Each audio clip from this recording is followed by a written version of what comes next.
evening, ladies and gentlemen. As Ms. Donielle stated, Ms. Dr. Lovall stated, my name is Teresa Lamons.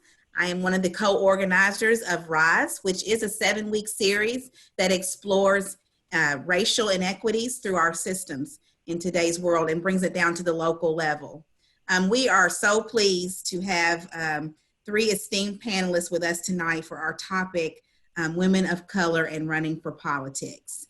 But first, always, before we get started, we always have to thank our sponsors for this evening. So first, I'd like to get started with thanking WKU, the regional campus, of which Dr. Donielle Lovall is the regional program director. Also like to thank our sponsor, Elizabethtown Community and Technical College, which of course, as you can tell, is where I am employed as Director of Cultural Diversity.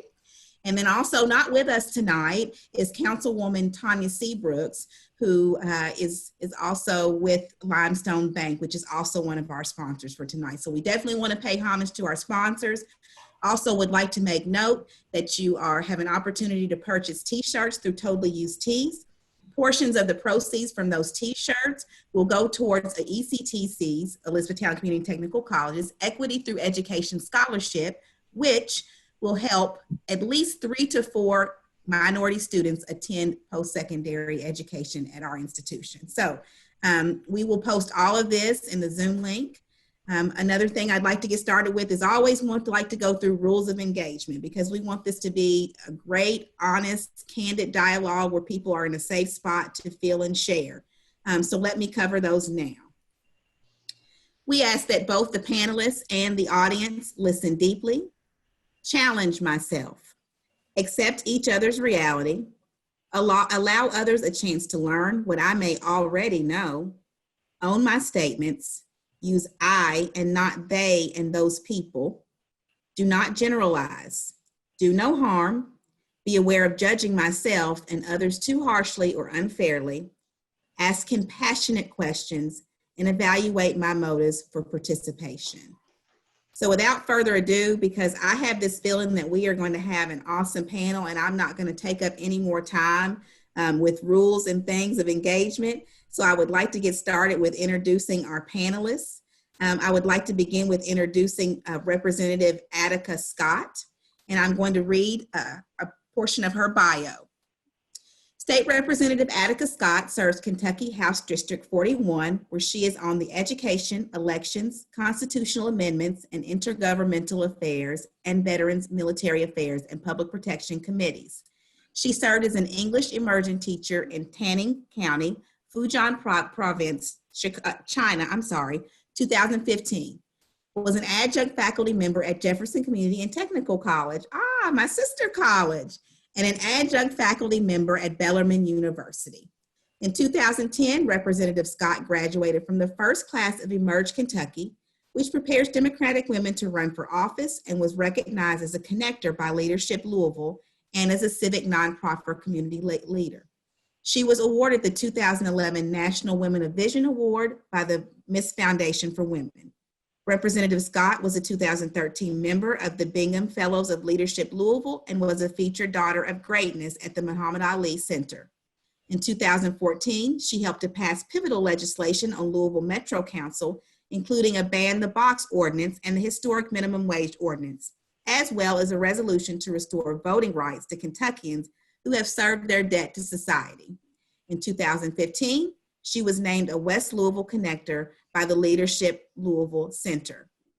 In 2016, Representative Scott defeated a 34-year incumbent to become the first Black woman in nearly 20 years to serve in the state legislature. In 2017, Representative Scott was named to Essence Magazine list of #Woke100 women in the United States, become a Rise to Run trailblazer, and began serving on the Emerge Kentucky Board of Advisors. In 2018, she graduated from the National Women in Government Leadership Program.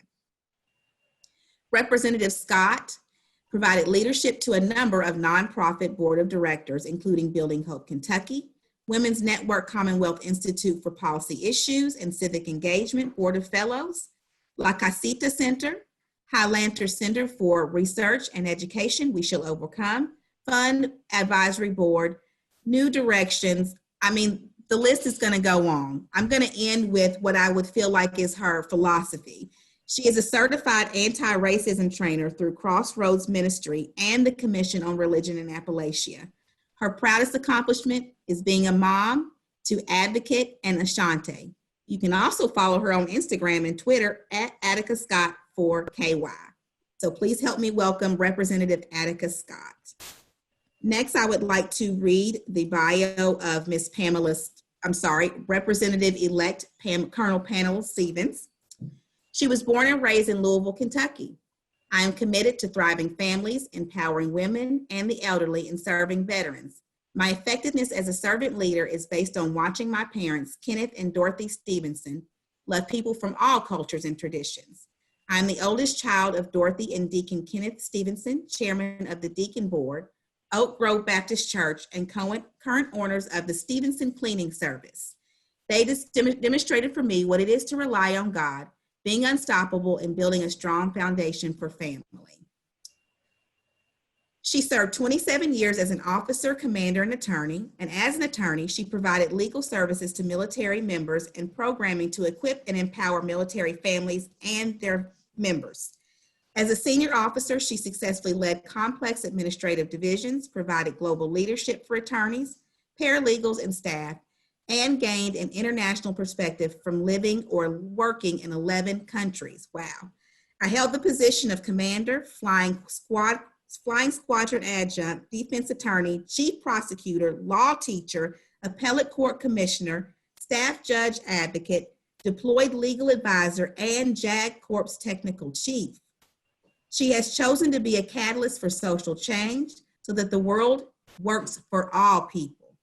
She founded the Stevenson Law Center, which is a nonprofit law firm that is dedicated to serving veterans, the elderly, and working family. She said she considers it an honor to have served America and a privilege to continue my service in this community. Next, last but certainly not least, is Miss Representative Nima Kulkarni. Nima, I hope I pronounced your name right. I pride myself on pronouncing people's names right because all my life I have fought the fight to get my name pronounced correctly. Perfect. Here is a bit of her bio. In 2018, Nima Kulkarni became the first Indian immigrant to be elected in the history of the Kentucky legislature.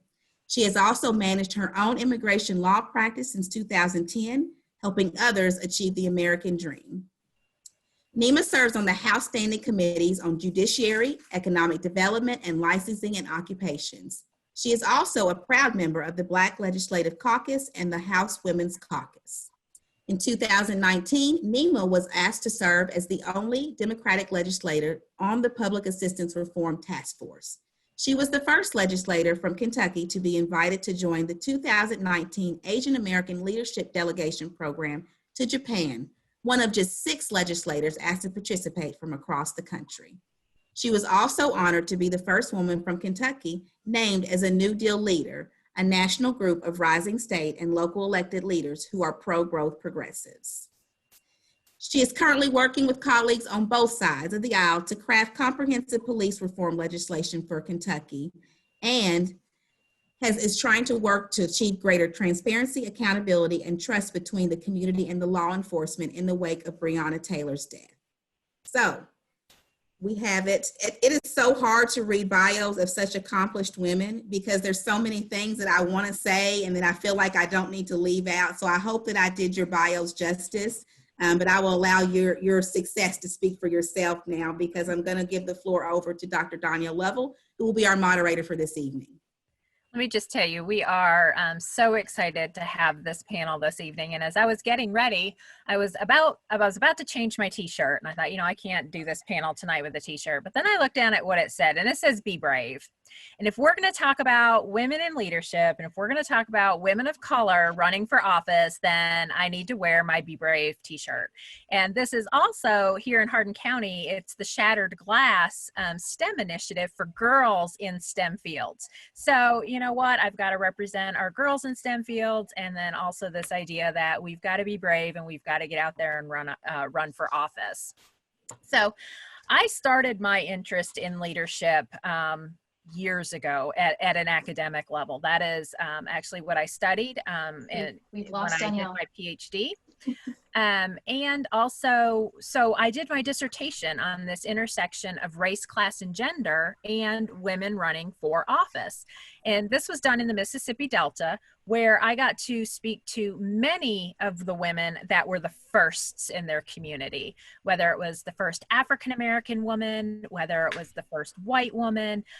You know, they were just so inspiring, you know, 12 years ago when I did this work, that I just, you know, I kept looking into this and kept looking into this. And what was interesting, not so good in some ways, but interesting, is when I ran for office in 2018, I ran for state representative, and a lot of the challenges that the women identified to me all those years ago when I was writing my dissertation were those challenges that I was facing in the field as I ran. And I thought, oh no, this is just, this is not good. This is not good that I did this study all of those years ago and now I'm living it. So it's really important that we talk about women running for office, women of color running for office, and we talk about the challenges there are out there for those of us who consider these paths in our community. Because if you got to watch the slides prior, you will see we need more representation from the local level, whether it's the school board, all the way to the national level, and our Senate and our House of Representatives, our judicial. We need women and women of color in these positions. We don't reach 25% anywhere across the board when it comes to representation. So being able to listen to the experience on this panel tonight, I hope is going to inspire some of our participants to think about their own run for office. So those of you that are on tonight, you need to be getting your phone out and you need to be texting all your other friends and letting them know that they still have time to jump on and be in on this important talk tonight. So let's go ahead and start with this question. This is for any of our panelists who might want to start off.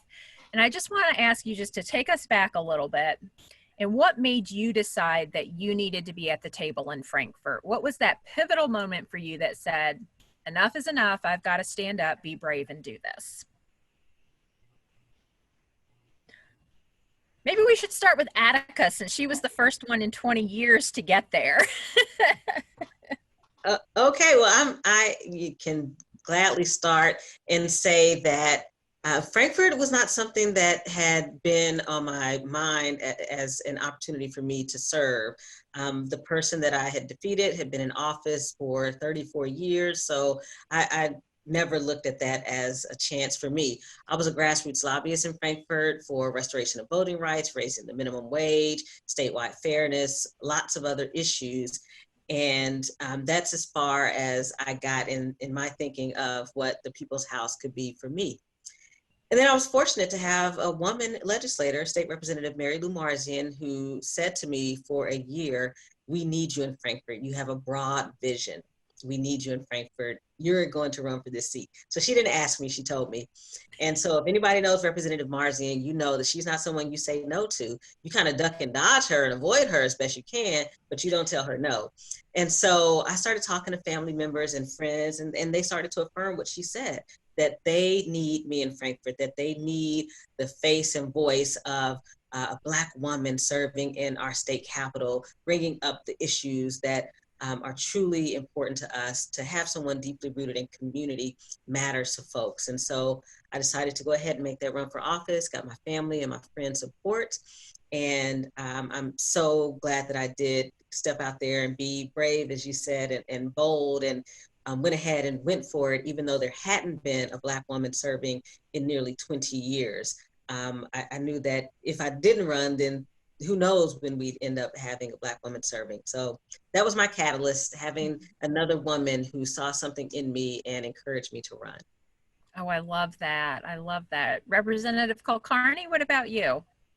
Yes, ma'am. So my process was a little bit different. I am an immigration attorney, as was mentioned in my bio, And immigration law is an incredibly political field of law. So rather than have statutes and regulations that change maybe once every 20 years, you have executive orders every other day, and everybody's kind of scrambling to keep up with the changes in policy, which always changed based on who's in charge politically.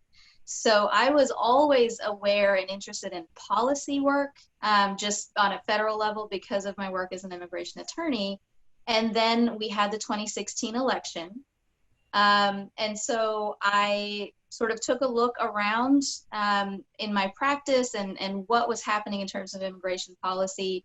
And while I thought I was able to help individual families, individual employers, at some point I felt like I needed to do more to fight against this particular administration and its just very, very blatant xenophobic, racist attacks on people that just wanted to become citizens and work and contribute to this country. So I looked around in 2018 and my state representative was a 21-year incumbent who had not engaged the district. And I was advised by everybody I talked to not to run, except Mary Lou Marzian, who had been asking me for years, when are you gonna run? Nothing specific, just let me know when you're ready. And so, you know, she was one of the first people I called. She, of course, was, yes, you have to run. She was one of the very few that said that because, you know, it's hard. And I had gone through the Emerge program and you know, I spoke with everybody, our networks, and anybody I knew who was in office, had run for office. And, you know, they just didn't want me to get discouraged and lose to a 21-year incumbent because that's a tough race, as I'm sure Representative Scott knows.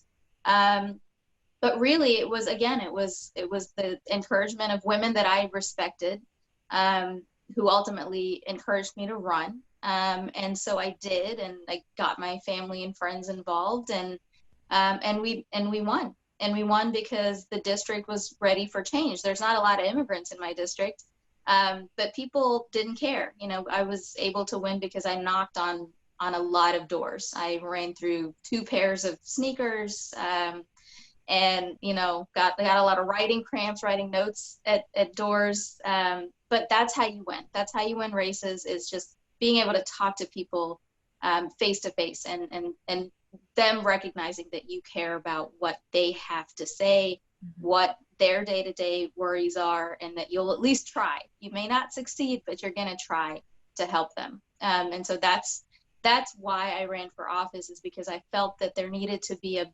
bigger aspect of my life that was fighting against these policies and this environment and this shift that I was sensing in our country and in our state at the time. And so that really fueled my energy to run. More women empowering women in that story. That's amazing. Representative-elect Stevenson, you're the newest on the team here. So what about you? What pushed you to that?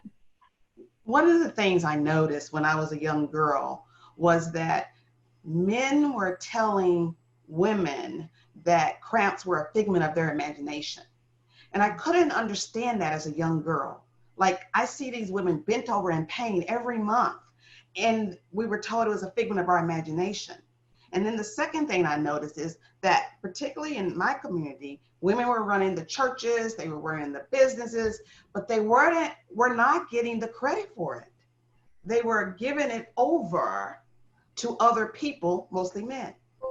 And what I really got clear about is, if we're not willing to step in, then it will continue to be that way. And so I did step into the military, a whole different animal, because I wanted to serve and make sure that women were not at the bottom of the barrel, and in particular for me, Black women, not at the bottom of the barrel, the empty barrel.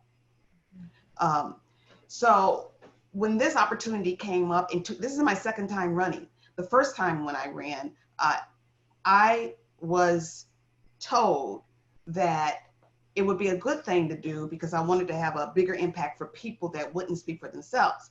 And they used Martin Luther King's verse on me that I used to go around saying all the time: evil wins when good people do nothing. You've got to be active. And so when it was time to foul, they said, what do you say to us all the time? Evil wins when good people do nothing. And so we had to bind together as good people to take a stand for all people and to make sure that everybody had a world that worked for them. And that's why I chose to run in 18 and this time. Mm-hmm. Absolutely. So let's add another layer to this. Okay, we got the story of why these amazing women ran for office. So let's add a little bit of the uncomfortable layer to it. What was it like running for office as a woman of color, and your experiences as you were navigating that through your campaign? Yeah. Anyone can start. I'll start. And I want to start with the Air Force. When I was in the Air Force, I had a senior officer sit me down in his office and say, where have you been for the last 3 years? Surely it's not law school. You're probably confused about where you were. And I thought, wow, I need to get out of his office before I get in trouble for doing something I shouldn't do, like hitting him. And that type of a cut of 1,000 times every day, people giving you the side eye, people thinking differently about you because they see Black, short, female. Mm-hmm.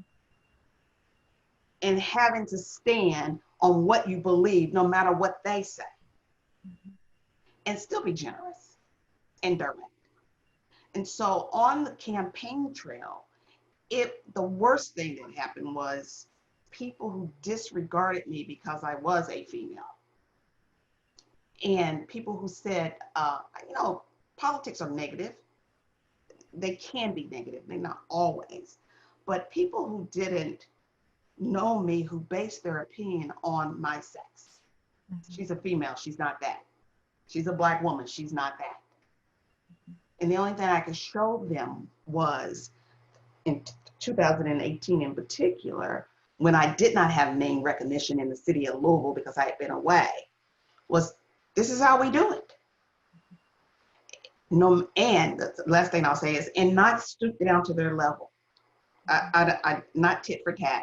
I'm just going to follow the plan and what my faith tells me to do.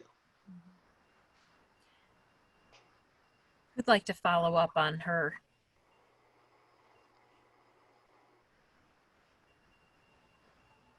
Nima, would you like to follow up? Sure. Sorry, I missed the first part of that question. So as I mentioned, are you talking about just in our districts or just generally, running, fundraising, just all of the above kind of? All of the above. Yeah, I think one of the things that all of us on this panel can probably relate to is not having a whole lot of help from the establishment. I'll just put it that way. And so I think in my district, I'll start with that, when I was going door to door and just the actual campaigning part, I think folks saw me as a bit of a curiosity. We spent a lot of times deciding what name was going to go on a yard sign because nobody could pronounce my last name or they're not going to remember it on the ballot. And, we went through a lot of sort of heartache on that, but it didn't matter in the end. Because people really were just confused when they saw me and thought I was maybe canvassing for somebody else, the actual candidate. And then I explained that it was me and that was me on the walk card. And I had a suit on in the walk card, but I can't go door to door in a suit. So this is the actual candidate. But I found that they, were very responsive. Once you actually were able to talk to them, I didn't run into a whole lot of negativity in my district. I'll put it that way. And I think one of the things that I am very, very lucky to have is a base or a community, not that can vote for me, but that supported me. So there's a lot of South Asian folks, there's a lot of immigrants in Louisville and throughout Kentucky that you don't really think about, but they've been here and they were just excited, just to have somebody who is an immigrant and knows that immigrant experience. And so I had this sort of alternative to what would be the establishment for things like fundraising, for things like advice. And I was also lucky because I went through Emerge. I spoke with Representative Scott. I spoke with Representative Marzian. All of these amazing women that I had met through that program, and through, you know, just presentations I'd done through my law practice. And so I find myself to be incredibly privileged in that sense. Like, not a lot of candidates have that opportunity. And it's a real goal of mine to make that available to everybody, not just the people that are sort of tapped on the shoulder, you know, to be the next candidate for this office or being groomed. I think we need to get people in office that want to do the work, that are excited about changing the world that they live in. And that is not necessarily, that doesn't always happen to be the person or the candidate that we support traditionally. And that has got to change. So that is one thing I did notice both last time and this time. And it's something that I'm gonna certainly make a priority, because we need change in our legislature. And the only way we're going to get there is more women, more people of color, more Black people, more immigrants running for office. Attica, would you like to address that question? I would. Thank you so much. And Representative Kulkarni and I actually go way back to when I was coordinator of Kentucky Jobs with Justice. Periodically, I'll see some pictures of us at a protest together. So for me, it was first and foremost going up against a 34-year incumbent who was an older white man whose wife had been in the seat for 4 years before him, 2 terms. So 38 years that this family held the seat. And in a district where, I mean, my goodness, there's this white man who's been there for nearly 4 decades. And so that's all that people knew. So I had that as an opportunity that I could overcome. I needed to do the work to overcome, just like Representative Kulkarni said. The other is, as a Black woman and going up against a long-term incumbent, the comments from people about not being viable. That whole conversation about viability, yes, for candidates, especially Black candidates, Indigenous candidates, immigrant candidates, women candidates, that is a term that we need to throw in the trash, because it is trash. We should not be saying that no one is viable. When you put in the work, you can win any seat. And so viability is a word that's used to keep us on this call from running for office. That's really what that term is designed to do. And then there was the door-to-door. So I had the reality of a district that's literally, 50% Black, 50% white, the west end of Louisville where I live, predominantly Black, and then the east end of Louisville, predominantly white. And there were those times where I would go knock on doors in the East End and people wouldn't open their door to me. And I would see people looking out their curtain at who was at the door and not opening it. But then, the next week I'd send some of my white friends to go knock on doors, and they come back and say, oh, I had a great time talking to people. So there was that reality that I had to face. And so because that was a reality, I said, okay, well then it's the same candidate, same platform, but it's going to be some different people who need to go knock on those doors and share that message. Mm-hmm. And then, but then I got to come home to the West End where I would knock on doors. And one door I'll always remember knocking on was a young man who was going to be 18 a couple of days before Election Day. And he said, oh my gosh, I get to vote for you. And he gave me a big hug. And it was just really nice to be able to come home to that in the neighborhoods that I serve in the West End of Louisville. So, that to me lifted me, kept me going as a Black woman running for office, because it helped me to remember why I was doing it and who I was doing it for and with. That idea of viability, it is, I heard that for the first time. I hadn't filed, but just a couple of days. And I heard that question, well, do you think you're actually viable? And I bristled up, right? My, hair on my arms was bristling up, but I had to remember I got to stay calm, right? And answer this. And for those of you that aren't in the political world like this viability is, well, can she raise enough money, or enough people going to vote for someone like her? Can she do this, right? And that it's such a slap in the face to really intelligent, amazing potential candidates when the very first question they're asked is whether we're viable. Well, of course we are, you know, and we've got to keep preaching that to people, that yes, and quit asking us that. That is a terrible question to ask a candidate, and especially a candidate that doesn't look like the majority of the people in those positions, right? So, Yeah, if I could add one thing to what Attica said. Sure. The same thing when I went out east. I remember clearly one time I knocked on the door and this older white woman, she looked out the window and she started screaming. And she said, "Get away from me, get away from me." And she ran down her hallway. And I was sort of concerned because I didn't think she could run. But she wanted me away from her. And then the second time I was with a colleague who happened to be a white female, and the gentleman that opened the door would not talk to me. She said, "She's the candidate." He says, "But I'm talking to you."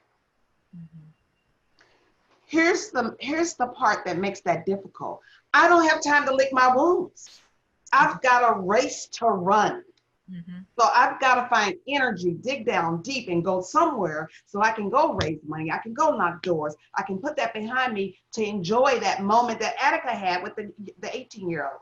And if you're still stuck at that door, you miss that moment. I think that's a really important part of when we're running for office and when women are running for office. There are those that death by a thousand, knife wounds, right? Where you show up at a door and a comment might be made about your legs if you're wearing shorts. Had that happen.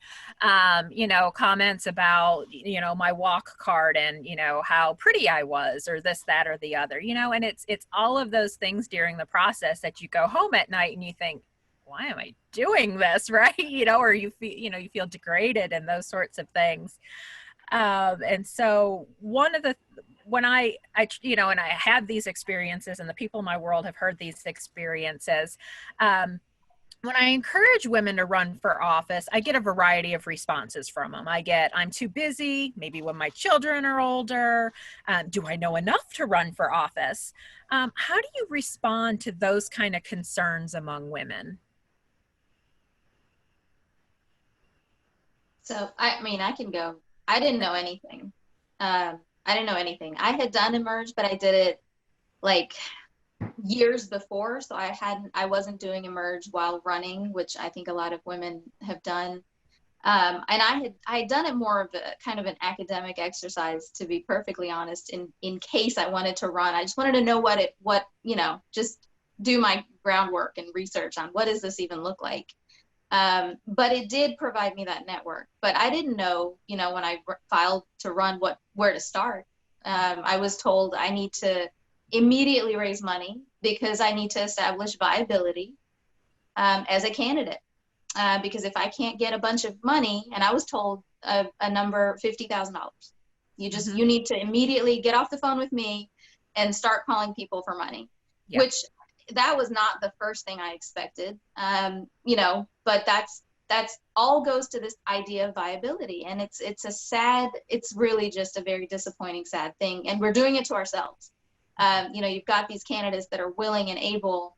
And to your point, we're told we need to recruit candidates, and we need to encourage women to run, and we need to encourage minority, marginalized, folks that just are not traditionally in the political establishment to run, but then we don't support them, So you're like, you might talk to 5 women and they're like, "Yes, you've really got me fired up. I'm so excited. I'm going to file, tomorrow."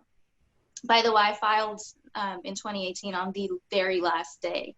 I talked to, I don't even know how many women, and I finally was like 4:00 on the last day I filed. So, it was all, I did not have like a well-oiled machine, at my disposal. And so I'm saying that because I don't want people to think that's what you need to have. What you need to have is the desire to run. And the reason, you need to have a strong personal reason that you're completely convinced of yourself to run. And then you need a good pair of shoes. You got to have that. but it is, you know, it is very discouraging because I've seen it, I saw it, obviously, you know, I had, you know, personal contacts, but again, it's like you're on your own. And I think one of the things I want to make sure that we can change, you know, especially the three of us, is to support people. If you have a question about, you know, how are we canvassing, or what are we doing in this pandemic? You know, it just advice, just how do you start connecting people? Because I have found that we are told, and there's a lot of encouragement to get people to run, get them fired up, and then nothing. And we can't do that. We can't hang people out to dry like that, because that discourages people from ever running again. And that's where we are right now. I think we can change it, but it's going to take some drastic measures, and it's going to take a lot of work from people that are in office to make that happen. So to your question, you don't have to know everything, but you do need to have that conviction to start with, and then reach out to everybody that you can possibly think of. And anybody out there thinking of running, absolutely reach out to me. I'm sure anybody on this panel would be happy to help. Other things you tell women when they give you a list of things of why we can't do it? I don't deal with their lists, because their lists are made in fantasy. I mean, not that they don't have problems, but it's what they've been fed. It's not the reality of, we're all going to have problems. We're all going to have issues. Stuff is going to happen. What I turn them to is, what is it that moves you? What would have you go through the storm to make sure that your kids and your grandkids are taken care of? Stand on that. And then we'll sort out the other logistics. I love that. Representative Scott? Sure. So I say to folks, I share my experience. The first time I ran for office, I ran for Jefferson County Public Schools Board of Education. I had an 8-year-old and a 12-year-old. Both of them were in the school system. And of the 7 school board members, only 2 had kids who were actually in the school system. So I felt like there's absolutely no way you can understand what I experienced as a single mama working a full-time job and a part-time job. And I also ran because I sat down with some friends of mine who were Black and Latinx, and we just for months would sit around each other's kitchen tables, and we talk about the fact that we felt like no one in local or state or federal office truly reflected our beliefs and our values. And we got to the point where we said, well, then one of us has to run for office. And we looked around to, you know, figure out which one that would be. And they ended up deciding it would be me, and they would put all their resources behind me. But that is because, especially at that time, we had a very unforgiving society for people who have made mistakes. So I have a couple of friends, my girlfriends, who have felony convictions and have spent time incarcerated. And so our society just, and still we struggle with that, not only forgiveness, but understanding that not everybody who runs for office has a clean slate and has never actually lived life and made some mistakes and did some things. So they decided I should run for office. So I share with people that I know what it's like to manage lots of different things, to work multiple jobs, to, you know, make it from paycheck to paycheck, and, you know, go home and take care of my babies. And I also say to them, I brought my kids on the campaign trail with me and put them to work. But Rep. Kulkarni, you didn't hear that. That wasn't a labor issue, wasn't a labor violation. They worked for their mama. So, you know, they would knock on doors, and that was important because I had heard from too many people who were children of civil rights movement folks who resented that their parents were always gone. And so instead, I wanted my kids to respect and value what I was trying to do. So they would go out with me. They'd go across the street and knock on doors and talk to folks. They even organized an event where they showed a documentary and cooked a meal. They had a fish fry. So it was really important for them to get engaged in that way. And I encourage folks who are parenting to do that. If you want to run for office, if you are running for office, engage your children in that so that they can understand what it is you're doing and why you're doing it.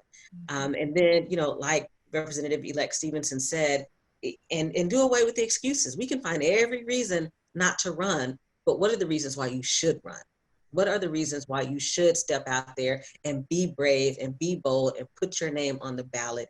Because you can make a difference in so many people's lives when you're in position to speak up about issues, to file good pieces of legislation, and to make connections across differences, and to share your story and experience with folks, so that, you know, as you said, Jerisha, in the opening, so that you can learn from somebody else's story and grow from that. You know, it would be amazing to see this kind of process normalized in a childhood, where kids don't see it as something odd that a parent is running for an office, or is, you know, just, you know, that it's normal. I mean, I'm helping a friend who's running, and I'm out knocking doors, not knocking doors, leaving literature. And my 9-year-old's like, hey, I want to go, because she was out on the campaign trail with me in 2018 and thinks it's the most amazing thing in the world to help people get elected. It's normalized with her. Imagine if we had an entire generation of children that this was normalized. I mean, that's just a dream to aspire to, in terms of being brave and bold about what we want to see in our democracy, right? Is these children that want to get involved. I love that. So one of the things I do want to ask, while I do have you here, for Attica and Nima, talk to us about what it's been like in the House for you guys, the kind of legislation you've been working on, your challenges, your opportunities. Just share with us a little bit of what it's been like for you. I'll defer to Representative Scott to start, because she's been there longer than I have. Okay. Certainly. Those 2 whole years, Representative Kulkarni. I know. But, you know, I'm truly blessed to be able to serve in our state legislature, and I don't take any moment for granted that District 41 chose to send me to Frankfort, and they chose to do that twice. And if it's God's will, I'll go back for a 3rd time, November 3rd. And if it's not, then that's fine too. Life goes on. There's plenty to do. And so even if I'm not no longer a state representative, there's lots of work to do to get justice for folks all across our Commonwealth. And so for me, you know, I will say that it's very heartbreaking that we've gone 2 legislative sessions now where no member of the Legislative Black Caucus has had their bills heard in committee or on the House floor. Now, Representative Meeks was able to get a resolution heard and passed, but that's not a bill. It's, you know, not the force of law. And for me, coming from the background and experience where I feel like I want to hear what people have to say. I want to grow and learn. I may not agree with your issue right now because I don't understand it, but if we can have a conversation in committee and I can then hear what it's like for you at home, because it's different from what it's like for me at home, then my thinking can shift and it can transform. And I can go back to the folks I serve and say, wow, did you all know that this is happening in Clay County, for example? And we need to be paying attention and be advocates and activists along with our neighbors in another county. But when you don't allow and provide space for, you know, the 2 handfuls of members of the Legislative Black Caucus to even have our bills heard, that says a lot about the People's House and the folks who serve in the People's House, who chair committees, and who are in leadership. I mean, I cannot imagine allowing myself to go an entire session and say, I'm okay and comfortable with not having heard any white people's bills, or I'm okay and comfortable not having heard any women's bills. I could not imagine that. That's just not who I am at my core, and it's not how I was raised. And I can't claim to be a woman of faith and a Christian and walk away and be okay with that. But apparently some of my colleagues can, and it seems to be just fine, which is unfortunate. So, you know, that's been the reality. I've also had the reality of my first session serving with the individual from Bullitt County who ran using images of the Obamas as apes. And I was seated right behind him on the House floor, my first session. And I went to our leadership to say, out of 100 seats on that House floor, you chose to seat the one Black woman on this House floor behind someone who ran on a blatantly and openly racist agenda. I'm not standing for that. And so I made it very clear to them that that will have to change. And I would not sit back in that seat until it was changed. That I don't even understand how your mind works to think that that's okay. So every session there's something. I've gotten an email from someone who told me or asked me why am I always so angry when I speak. So I knew when I won and was going to Frankfurt that I would be the angry Black woman and that people would have issues with my natural hair. And trust me, they have. I had someone who tagged me in a post on Twitter and said my hair looks like someone threw a bowl of spaghetti on top of it. Yeah, I'm grown. You can say whatever you want to. I mean, I grew up in the projects of Louisville. I know about playing the dozens and your mama jokes, and thank goodness I've grown up and I didn't give him one of my mama jokes. His feelings would have been hurt. But that's not who I am anymore. I've grown from there. So I just want to share that that's just a little glimpse, y'all, just a little glimpse in what the experience has been like for me serving in Frankfurt. Nima?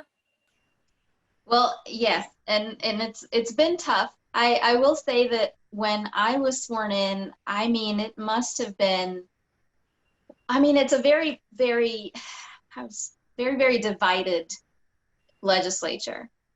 People aren't willing to have simple conversations with each other. There are, you know, if you say one word, you're either on this side of the issue or that side of the issue, and we just can't even be friends. We can't talk about it.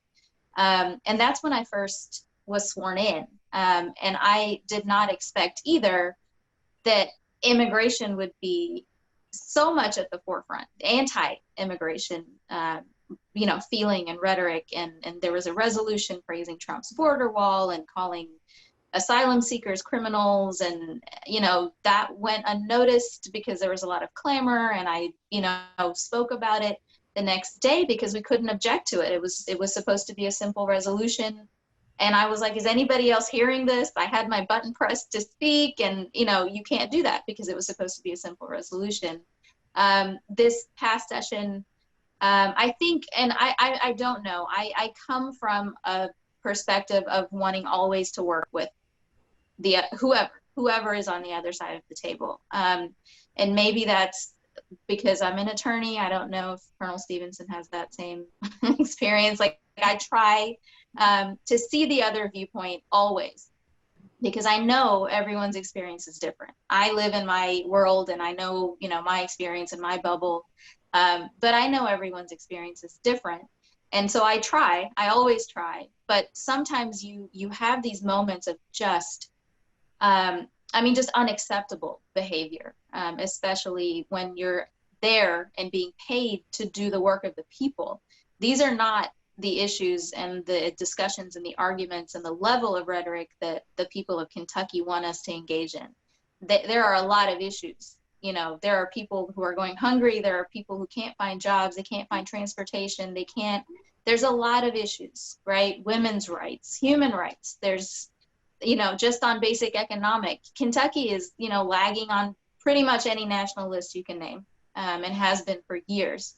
Educating children. I could go on and on, but my point is that, you know, this past session, we had Senate Bill 1, and that was Senate Bill 1, that was the top priority for the Senate, which means that is their number one issue. And I know that it sailed through the Senate, and I just every day was on the phone and having meetings and talking to people. I spoke with the sponsors of the bill. I spoke with every stakeholder, and was just talking to people, trying to tell them how bad this bill was. And I think, you know, I'm not saying that that's what killed it. It didn't go into committee, so it was basically dead this session.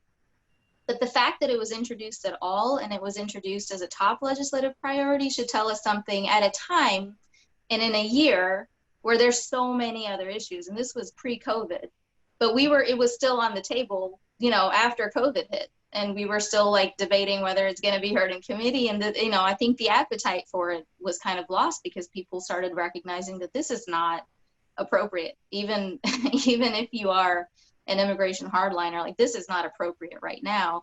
And so, but I do feel like conversations, no matter how difficult and no matter how egregious and just how, you know, how the words are escaping me, just how much you don't want to engage in conversation. you need to do it, I think. And I think Representative Scott has done it. I think you still have these moments where there's nothing you can do, there's nothing you can say, and you need to just, you know, recognize it and move on, because you don't have time for that. You have actual work to do, and that's what you're there to do the people's work. But I think I mean, at this point, I'm still, you know, new enough into where I believe that there is a path forward. I think there are bridges that can be built, and so that's how I view, you know, whether it's people in our own party, people, you know, across the aisle, whoever. I view everybody as a colleague, until they prove me otherwise. Thank you for that. So I do have something that's come in that's it's a little off topic, but I think it's a great question. Okay. What was your funniest experience while on the campaign trail? Someone wants to, that people want to hear, what is it that going from this very heavy stuff to, so what was something that was hilarious that happened to you guys? I'll go. I was talking to this lady, and she was not into politics or what she wanted, but she had a dog. And I said, well, can I take a picture of your dog to put on my website? And she said, sure. So I took the picture, and she posed the dog. And I took the picture, and then she looked at it. She said, oh, that's his bad side. Can you do it again?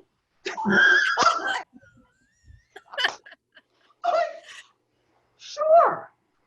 People are all about their dogs when you're on the campaign trail. If you don't have dog treats, I tell you what, that is a big no-no when you're in doggy world. And then after that, she was like, couldn't stop talking about her life because of the dog. So I got 2 pictures of her dog.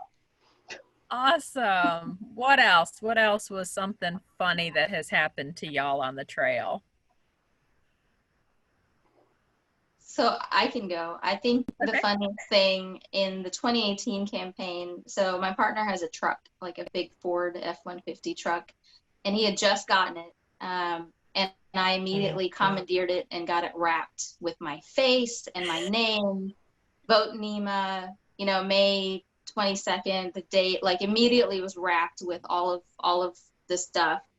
And nobody wanted me to go out walking by myself. This was a big deal. I was like, I'm an adult person. I can, you know, walk and knock doors. Or like, no, you need to have somebody with you at all times.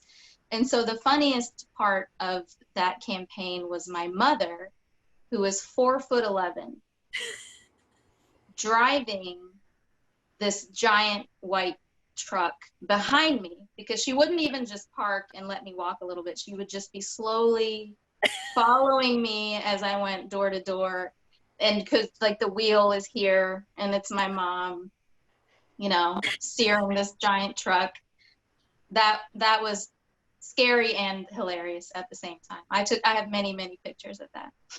Oh, Attica?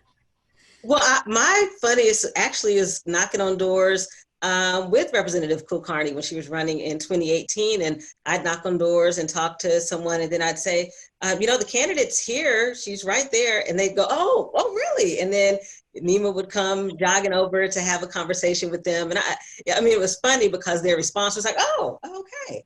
It was surprising, yeah. It was very surprising. So that was, you know, it was funny and it was sweet, because then she'd come up and have a conversation with them, and you can see them light up and just be like, oh my gosh, I'm talking to the actual candidate. Oh. So we have. And I'm going to give a quick shout out to Representative Scott, because back when I first ran, you know, a lot of folks stay out of primary races. She was immediately like, I endorse NEMA. She did a video for me. She's like, anything you need. She went out door knocking. And just, I just really would not be here and be here again without her. And I really wanted to take this opportunity to thank you formally. Oh, that's amazing. I love that. Let's see. Jerisa, have you had any come in on your line, or I can go with? I'm very shocked, but I have not had any questions from our audience today in the Q&A box. Okay, well, we'll let them keep going. I have another one here. How can men be more supportive of women running for office? By being more supportive of women, period. I mean, it's just, it goes back to the golden rule, being treated the way you want to be treated and not necessarily asking, don't do to others what you don't want done to you. Don't oppress if you don't want to be oppressed. Don't ask if you're viable as a way of saying you're really not, but I want to let you down easy. Treat people well. And not only when running, but in life. Like, treat the women that you come in contact with, and that will spill over into the campaign trail. Mm-hmm. Well, I'll jump in here and say donate to our campaigns, volunteer with our campaigns, drop yard signs, because we got to go knock on doors and talk to people. Watch, take care of the babies, take care of the elders that, you know, we often are the ones taken care of. Do all the things that you've been conditioned to believe we're supposed to do. Because if you want to eat, then you got to figure out how you're going to eat. So you better learn how to cook something up or order something. So that's how you can support us. Do all the things that you expect us to do, because we've got to get on those doors. Yeah, I agree. And I will say that volunteering, I think, is really helpful. I do, you know, I always am very aware of if I'm just walking alone in a neighborhood, and I will walk till it gets dark, right? If I'm canvassing, I need to get to this number of doors.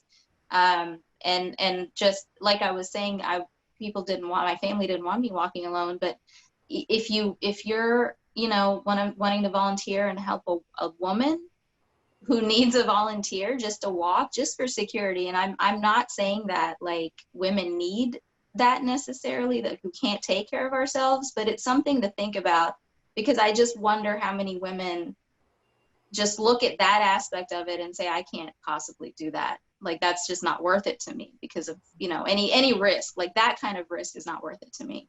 And so just for an added level of security, because I know, you know, I've walked in there's a lot of different neighborhoods in my district, and some are nice and some of them are not nice. And I've got, you know, where I live, you know, it's just a whole spectrum, right, of pockets and where you feel safe and where you don't feel safe. And I think that's something we should consider. And I was very lucky because I don't cook. And so my partner has had to, you know, feed me to survive this whole time anyway. So I was very, very lucky in that respect. But I agree with everything that Colonel Stevenson and Representative Scott said. Teresa, you had a question come in? We have to be, there is a risk. Mm-hmm. It's just the generation we live in right now. In 2018, my husband let me out of the car to go into the debate, and he went to park the car, and a man ran up on me and threatened me. And by the time my husband got back, he was gone. So there's a threat, and somebody just being with you is sufficient for company even, but certainly so I can be freely me while I'm talking to people. Yeah, I have to agree with that. Security was a big conversation with my husband and I when I was running, especially when I was knocking doors in rural areas and by myself and no cell service and those sorts of things. We had a lot of conversations about that, and that then he would go with me, or I'd have other men in my campaign that were driving me in these places. But yeah, it is something that we unfortunately have to consider in this. Now, Teresa, I know we have 2 questions that have come in. Okay. We have a comment and a question. So this is in support of our panelists this evening. Former Councilwoman of Radcliffe, Jeanette Stevens, says women must support women because if we are not at the table, we are on the menu. So she wanted to be sure that you panelists, she shared that with you all. We do have a question from one of our audience members, which is, how are virus precautions in Frankfort? Wow. That's an interesting question. The last time I went to Frankfurt, I went to a committee meeting where people were not wearing masks. So I haven't really been to a committee room meeting since then. I will either do it remotely or I'll do it from my office. That's, one of these odd things where just sort of a basic health precaution has also become political. It's why we can't safely reopen. It's why we can't safely go back to school, go back to work. And it's something that, ultimately it's something we're gonna have to live with until there's a vaccine or a cure or something or treatment. This is not going away. It's not like next week it'll all be over and we'll be back to normal. I think that while we were in session, I know Representative Scott and I kind of just followed her lead where she would go up to the gallery. So we weren't all in the same, in chambers at the same time. They practice social distancing and encourage folks to vote from office or the car or from home. And that's how we kind of voted. But I remember early on, I had like a thing of wipes in my bag. Representative Scott had gloves. I think Representative Brandon Clark had brought extra gloves, and it was a very scary time. And I think, we were taking a lot more precautions then than we are now, where all we have to do is wear masks and stay 6 feet away. And somehow that is too much for us right now. I'm hoping that will change. But I have not honestly been back to Frankfurt in a committee room for some time because of that. Wow. Well, And- it is. Oh, Representative Scott. I was just going to say, so, early on, as Representative Kulkarni said, I remember wearing a mask. I think it was just at that time, just a few of us who were wearing masks. And one of my colleagues in the House decided to post on his Twitter page a very negative comment about me wearing a mask, whatever, y'all. And so I just thought, wow, so we're here I am trying to keep you healthy and safe as well as myself, right? Especially since we have a lot of older people who serve in the House, and some do have those health conditions that make you even more susceptible to COVID. So I'm trying to keep you healthy and safe as well as myself. And here goes somebody with something negative to say. And so I continued to stay in Frankfurt during the all the way to the end of the session, but I have refused to go back for committee meetings. I do all of my committee meetings virtually to answer the person's question.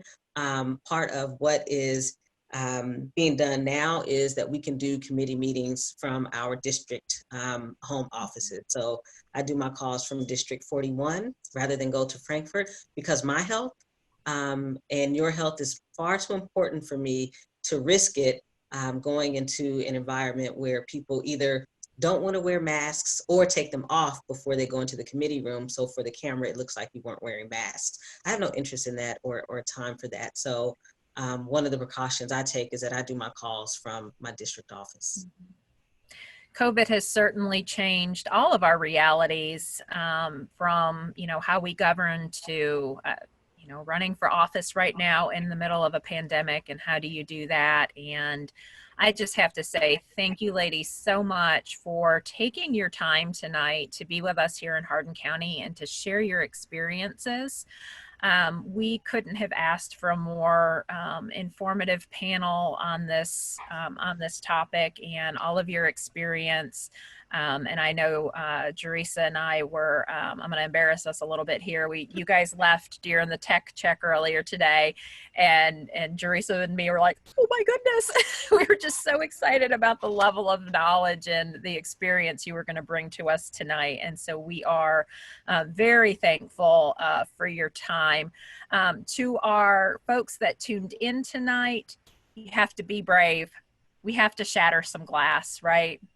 We have to shatter some glass from the local level all the way to the national level. This can't be a conversation that stops after tonight. We have to support women who are running for office. We have to support women of color who are running for office.